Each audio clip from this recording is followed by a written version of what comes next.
गडचिरोली जिल्ह्यातील रस्त्यांची दुरावस्था नागरिकांच्या जीवावर बेतत असल्याचं चित्र पुन्हा एकदा समोर आलं आहे।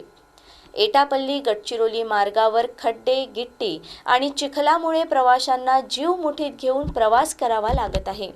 अनेक वर्षापासून या मार्गाचं काम रखडल्याने नागरिकांना त्रास सहन करावा लागत आहे।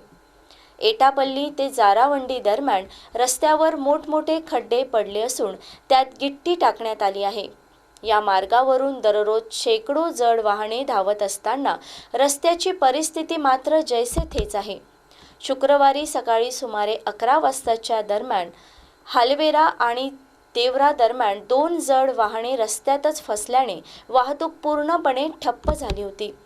रस्त्याच्या दोन्ही बाजूनी वाहनांच्या रांगा लागल्याने खाजगी वाहनधारकांसह इतर प्रवाशांनाही मोठा मनस्ताप सहन करावा लागला।